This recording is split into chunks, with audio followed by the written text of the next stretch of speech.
Hai Zola, Hai. suamiku berselingkuh dengan kakak sepupuku sendiri. Tapi ketika aku pulang, aku melihat anakku bilang gini, Mama, apa kamu nggak kasihan sama aku? Apa kamu nggak bisa memberi toleransi sama Papa? Please maafin Papa, maafin kelakuan Papa.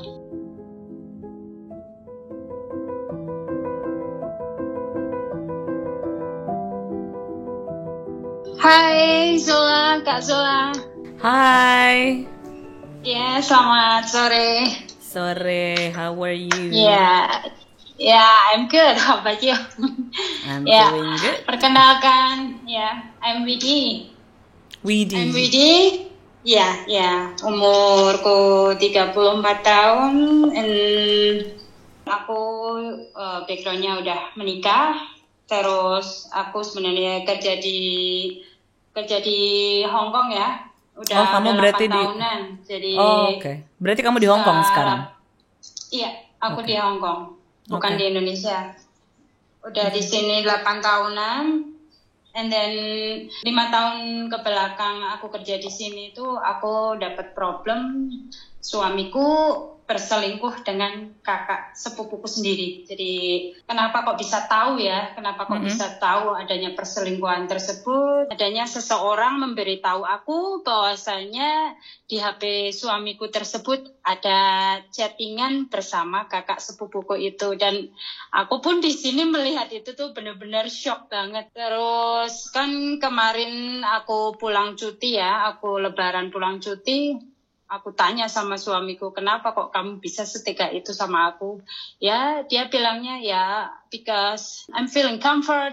And then dia bilangnya ngobrolnya nyambung sama kakakku. Jadi ya gimana, kakakku juga janda, terus suamiku juga, aku pun di sini kan, kita hubungannya LDR, jadinya ya gitulah, mereka akhirnya terjerumus dalam hubungan yang tidak lazim lah. Kakak sepupu kamu di Indo apa di Hong Kong juga? Enggak, kalau kakak sepupuku itu di Indonesia. Jadi suamiku kan juga di Indonesia. Oh, jadi kamu di Hong Kong kerja, suami kamu di Indo. Iya, benar. Oh, oke. Jadi So, kita jadi kan kamu long distance marriage ya? Aku sama suamiku kan hubungannya LDR lah. Berapa lama LDM-nya? Sudah berapa lama LDM-nya? Udah 8 tahunan. Oh, Udah 8 tahunan.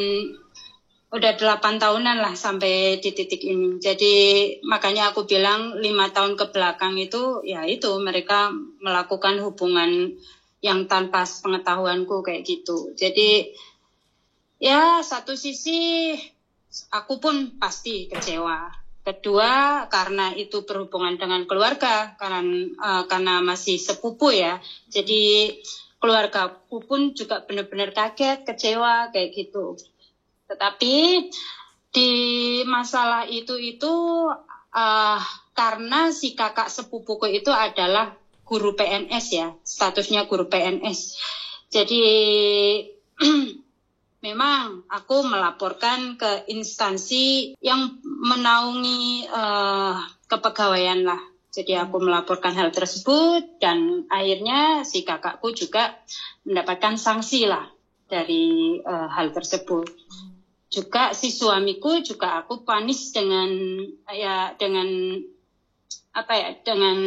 sanksi sosial lah. Dalam artian sanksi sosial, intinya aku membawa dia ke balai desa dengan si kakakku tersebut, ya, karena mereka tuh masih saudara kayak gitu kan. Jadi intinya aku tuh melakukan hal tersebut karena aku pingin benar-benar mereka itu mendapat maksudnya hukuman sanksi sosial lah. Ini tuh nggak benar, kenapa kok kalian sampai bisa seperti itu. Dan setelah itu si keluarga suamiku nggak terima, kenapa harus seperti itu, kenapa harus sampai ke luar lingkup keluarga permasalahan tersebut kayak gitu. Ya aku pun menjawab, ya mau gimana, tadinya aku pun udah pernah bilang sama suami, aku pernah ada dengar cerita bahwasanya adanya adanya kemungkinan lah suamiku dekat dengan kakak sepupu. Tapi kan ibu juga nggak dengerin aku kayak gitu, ibu mertuaku. Jadi setelah kejadian ini memang benar adanya, makanya aku langsung lapor ke balai desa lah. Nah di situ titik keluarga suamiku nggak terima. Dan sebenarnya aku berpikir udah mau berpisah sih. Intinya aku nggak bisa mentoleransi karena apapun ya kayak aku mikirnya kalau perselingkuhan tersebut mungkin dengan orang lain aku masih bisa memaafkan. Tapi kan ini betapa kejamnya. Kenapa seperti kakak sepupuku juga setega itu gitu sama aku. Ya benar.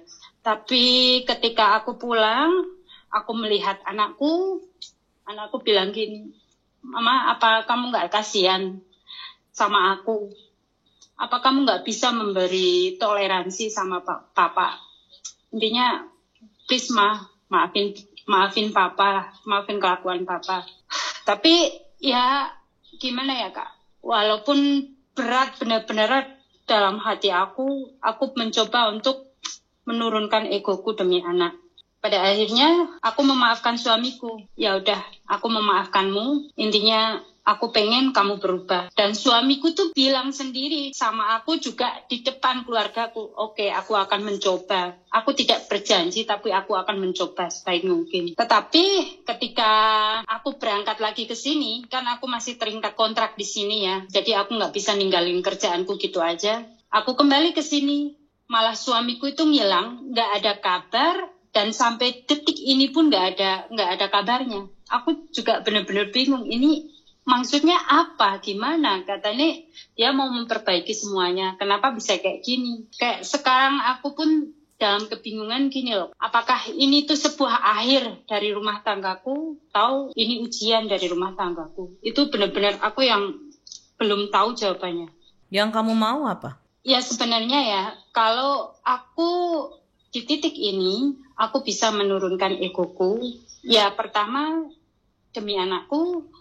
Ya kedua, yang namanya menikah, aku pinginnya itu sekali lah seumur hidup. Ya walaupun dengan kayak gini adanya. Kalau memang suamiku mau mencoba untuk memperbaiki segalanya, ya aku mungkin bisa memaafkan itu semua, intinya dengan berjalannya waktu. Tetapi kenapa pada titik ini pun justru malah suamiku lari dari masalah kan gitu Kak. Jadi aku kayak bingung sendiri gitu loh. Kok ini maksudnya gimana gitu loh.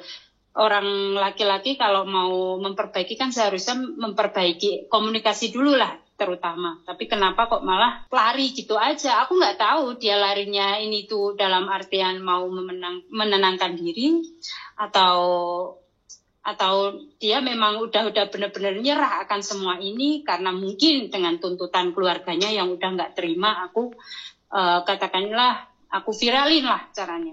Jadi aku belum tahu jawabannya di titik ini. Dia nggak bisa dihubungin itu udah berapa lama?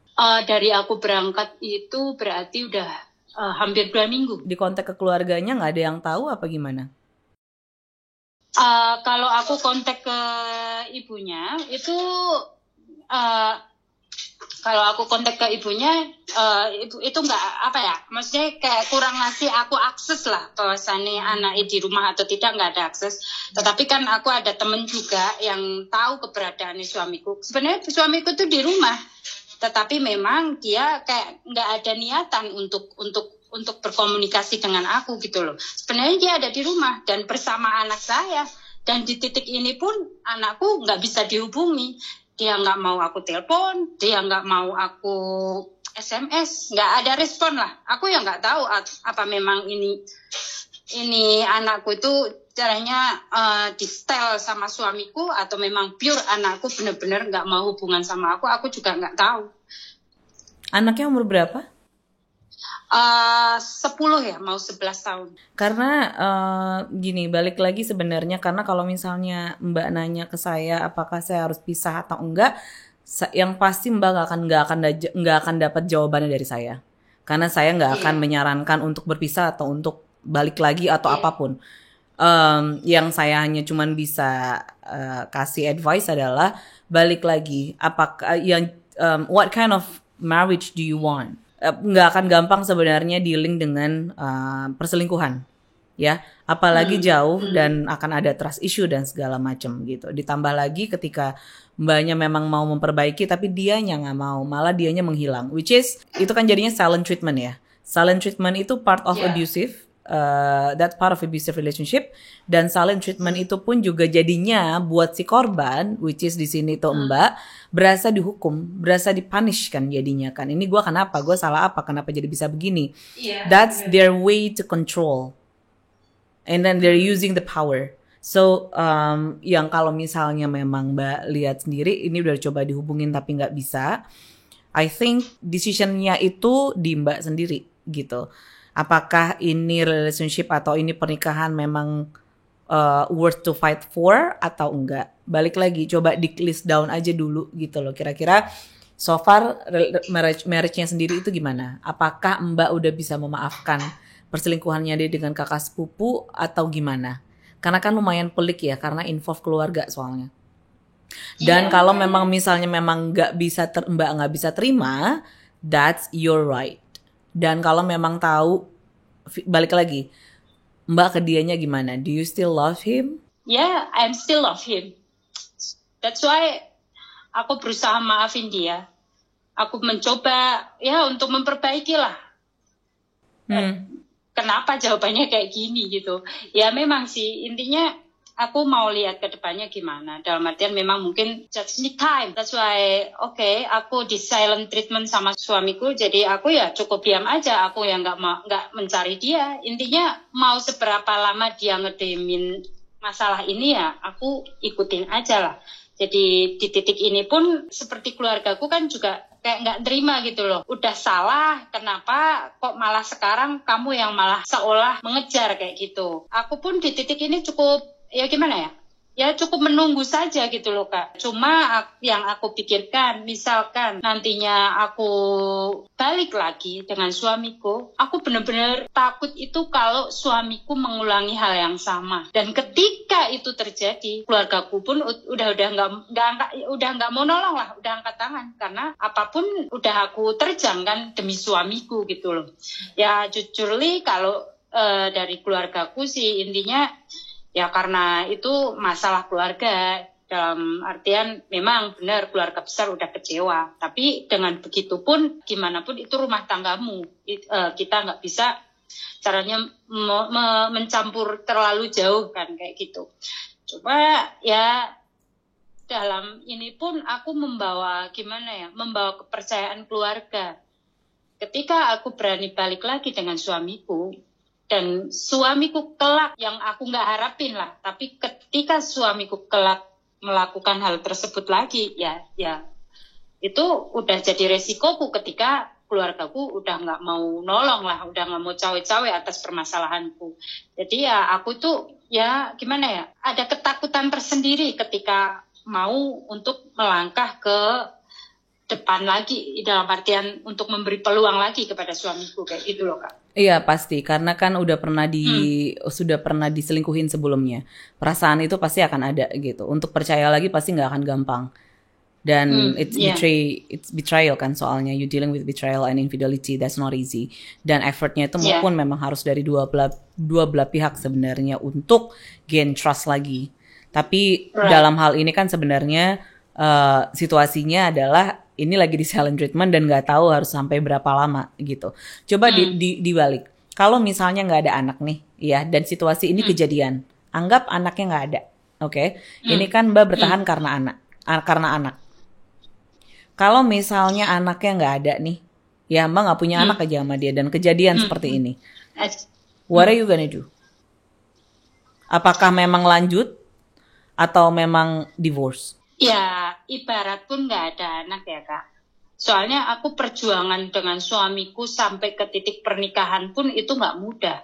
Jadi kenapa aku ya intinya nggak 100% karena anak juga. Dalam artian ada karena faktor anak 40% dan di 60% tersebut adalah ya faktor love gitu loh Kak.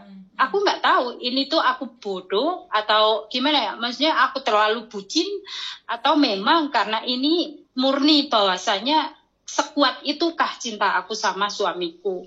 Ya dulu-dulu dia nggak pernah kayak gini gitu loh Kak. Seberjalan waktu itu dia nggak pernah selingkuh atau apapun. Jadi memang ini first time. Iya, berarti kan kalau misalnya dari ceritanya Mbak lebih towards to balik lagi. Maksudnya memperbaiki dibanding pisahkan sebenarnya gitu loh. Iya, sebenarnya kayak gitu. Kalau misalnya situasinya lagi begini, Mbaknya tuh pun harus ngobrol sama dia, harus kasih tahu sama dia kalau yang dia lakukan, satu, silent treatment itu nggak acceptable. If for you itu nggak acceptable ya. Tapi kalau buat Mbak di silent treatment itu nggak apa-apa ya nggak masalah juga. Balik lagi to what your boundaries in a relationship. Kalau misalnya di silent treatment nggak apa-apa ya nggak usah bilang. Tapi kalau for you silent treatment itu nggak oke dan nggak mau, bilang ke dia kalau ini nggak mau kejadian lagi the silent treatment. Kalau misalnya ini kejadian lagi gimana, gitu. Kalau misalnya memang infidelity buat Mbak itu nggak apa-apa, kayak tadi kan Mbak bilang, ini kan masalahnya karena sama saudara. Kalau mungkin sama yang lain masih bisa tutup mata. So berarti I assume for you selingkuh itu berarti masih nggak apa-apa gitu. Tinggal diobrolin aja sama dia. What you consider as a cheating, boundaries, dan limitnya sampai mana. Kalau memang mau ini dipertahanin. Karena soalnya effortnya harus dua-duanya, nggak bisa cuma sebelah pihak. Dan to gain trust lagi setelah kejadian ini, apalagi long distance marriage kan, itu kan nggak gampang ya. Bisa jadi kejadian misalnya, bahkan ada momen ke-trigger. Contoh, misalnya dia lagi pergi, walaupun dia udah nggak ngelakuin apa-apa ya. Misalnya lagi pergi dan kebetulan ada sepupu Mbak di situ, pasti akan berpikiran ini ada apa. Feeling itu pasti akan ada. Iya, pasti. Jadi, itu. Tapi itu harus memang diomongin dan dikomunikasikan dengan dia. Kalau memang Mbak berpikir kalau memang mau memperbaiki hubungan, semuanya harus duduk, ngobrol, apa yang memang oke, apa yang enggak. Dari situ dulu aja, and then lihat dari niatnya dulu gimana kalau memang mau memperbaiki. Karena dia bilang memang mau kan, dan Mbak pun juga mau, which is dua-duanya sama nih. Tinggal arahnya mau kemana nih, mau ngejalaninnya gimana nih, gitu. Contoh misalnya, apakah memang dikomunikasikan ke dia ketika saya lagi nggak percaya, misalnya gitu ya, I have a trust issue karena ini udah pernah kejadian, dari sisi dianya gimana gitu. Karena akan pasti ada dealing dengan itu. Iya sih Kak. Jadi kan waktu aku mau berangkat, dia bilangnya gini, sebenarnya satu titik aku benar-benar ketakutan kayak gitu. Dia sebenarnya udah ngelarang aku berangkat, tapi karena aku masih terikat dengan kerjaan, aku nggak bisa kan ninggalin gitu aja. Jadi dia ketakutannya itu si pihak perempuan itu meminta tanggung jawab. Dalam artian entah itu tanggung jawab secara material, dalam artian maksudnya ya entah itu denda atau whatever, I don't know. Denda untuk apa? Dia bilangnya kalau enggak itu ya dia menuntut untuk minta dinikahin karena udah bener-bener udah malu lah, intinya udah banyak orang yang tahu kayak gitu. Jadi aku pun bilang sama dia, ya kamu nggak usah takut, kan hubungan kamu sama dia pun hubungan yang suka sama suka, kenapa dia bisa menuntut? Seharusnya kalau mau menuntut itu justru malah lebih memungkinkan kan aku sebagai korban kayak gitu. Cuma ya aku pun tanya sama dia, apakah kamu udah bener-bener nggak ada hubungan sama kakak sepupuku? Dia sih ngomongnya udah nggak ada, tapi kan apakah dia masih bohong sama aku atau enggak? Aku juga nggak yakin gitu loh, karena pas waktu aku di rumah pun aku mau gimana ya, mau ibarat ngecek HP pun dia kayak keberatan gitu loh, kayak ketakutan tersendiri kayak gitu. Jadi ya aku di titik ini pun menyimpulkan banyak hal gitu loh Kak. Apakah dengan adanya dia maksudnya dengan adanya dia nggak ngubungin aku kayak gini itu, apa dia juga lari dari si perempuan itu juga, atau memang benar-benar mau mundur dari keadaan ini gitu. Aku nggak paham di situ. Walaupun aku sebenarnya pun udah bilang sama mertuaku, kalau memang kita masih mau bisa diperbaiki, ya tolong sampaikan sama suamiku Bu, bahwasanya kalau memang masih mau memperbaiki. Tapi kayak mertuaku pun juga kayak nggak mau gimana ya, kayak nggak mau ikut campur lah. Intinya itu ya nggak tahu, nggak mau ikut campur atau memang udah kayak nggak rela gitu loh kalau anaknya masih sama aku lagi. Aku juga nggak paham gitu loh. Jadi di titik ini kayak aku yang berjuang sendirian gitu loh Kak. Walaupun di titik ini pun aku yang sebagai korban. Ya, ya, ngerti. Paling yang bisa dilakuin adalah hanya nunggu dari dia, atau mungkin hanya nunggu dari dia ketika dia balik lagi dan ngobrol dan ajakin ngobrol gitu. Sebenarnya kejadian kemarin itu kenapa? Kenapa menghilang? Kenapa ini? Kalau memang mau perbaiki, ditanya aja kamu mau memperbaiki atau enggak.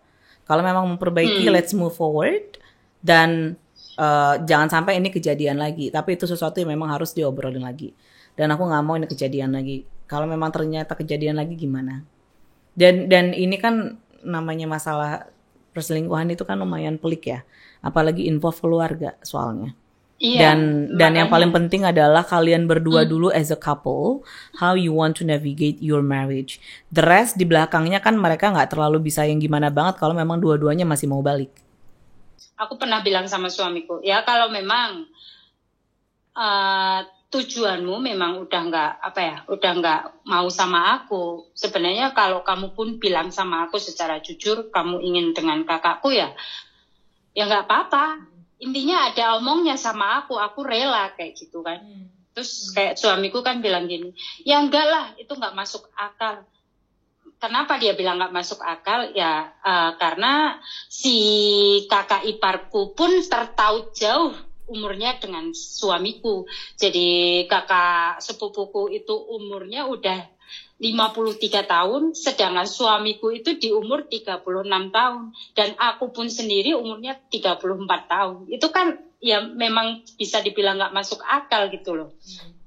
Tapi aku bilang, intinya kalau kamu bilang nggak masuk akal pun, toh nyatanya kamu memang terjadi selingkuh sama kakakku kayak gitu kan. Maksudnya kalau kamu bilangnya nggak mungkin, toh nyatanya memang benar adanya perselingkuhan tersebut. Jadi kayak aku pun benar-benar gimana ya? Ya nggak percaya, ya nggak tahu aku harus apa juga kayak gitu Kak. Di titik ini pun aku gimana ya? Ibarat aku mempertahankan rumah tanggaku itu jadi dampak yang terjadi di lingkup keluarga dan lingkup lingkungan pun aku maksudnya masih menerka-nerka gitu loh. Ini baik apa tidaknya kalau dilanjutkan. Ya, paling kalau misalnya memang mau, tinggal hanya cuma bisa nunggu dari dia. Ketika dari dianya sudah bisa dihubungin dan baru ngobrol heart to heart, what do you want and what he wants. Itu harus tahu dan harus jelas gitu loh. Kalau memang mau, gimana cara mau menavigate this marriage gitu. Yang kamu mau dari dia gimana, expectation-nya dari kamu apa, yang dianya pun juga apa gitu. Dan what is non-negotiable dalam relationship, deal breakers-nya apa. Itu harus tahu juga dan harus dikomunikasikan gitu. Kalau memang ternyata ini memang kita mau ngejalanin lagi bareng lagi segala macam, forget about the past and then move forward. Tapi itu butuh proses yang memang nggak akan gampang untuk deal after infidelity. Kalau untuk keluarga yang lainnya mungkin nggak usah terlalu fokus ke sana karena kan yang paling penting kan adalah Mbak dan dianya dulu gitu. Kalau memang Mbak mau balik tinggal ngobrol sama dia aja. Dan tinggal dikasih tahu, tapi buat sekarang kan nggak bisa ngapa-ngapain karena memang hanya dianya menghilang gitu. Tapi kalau misalnya maybe mungkin Mbak bisa kasih limit ke diri Mbak sendiri sampai berapa lama menunggu dari dia balik. Kalau memang ternyata udah 2 minggu, 3 minggu masih belum juga, you need to do something mungkin, kan kita nggak tahu juga. Apakah memang kalau dia di rumah Mbak minta misalnya seseorang datang ke rumah dan bisa teleponan, itu kan juga bisa. Untuk ngecek kalau memang dia di rumah. Gitu. Iya juga sih Kak. Iya benar. Aku tuh nggak taunya itu menerka-nerkanya tuh loh gini Kak. Maksudnya dia tuh kenapa tiba-tiba menghilang dari aku kayak gitu loh Kak. Apa memang maksudnya apa memang mau mundur sama aku karena cuma nggak mau bilang atau memang karena untuk menenangkan diri. Jadi apa ya? Maksudnya gimana ya, aku tuh masih berasumsi gitu loh Kak. Kalau memang mau mundur dari aku pun aku ya udah mau gimana lagi kayak gitu. Ya kita kan nggak bisa berasumsi. Kalau memang berpikirnya begitu, you need to ask him.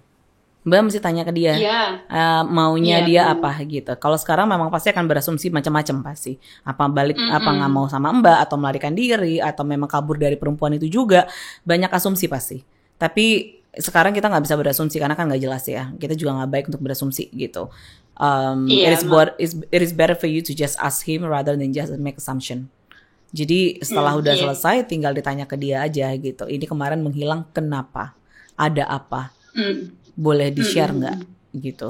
Let's talk. Jadi dari situ baru bisa kelihatan apakah memang dia masih mau mempertahankan dan mbaknya pun juga iya dan nextnya gimana.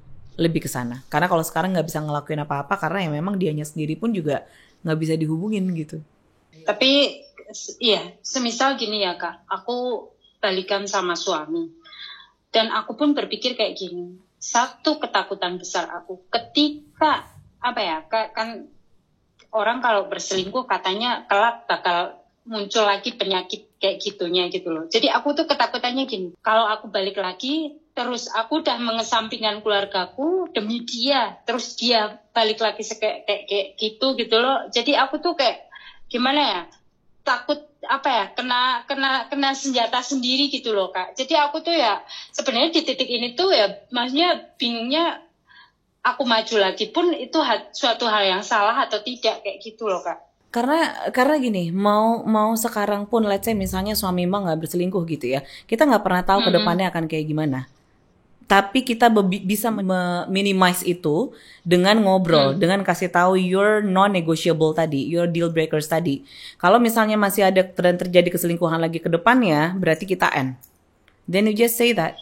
Kalau memang nggak mau lagi.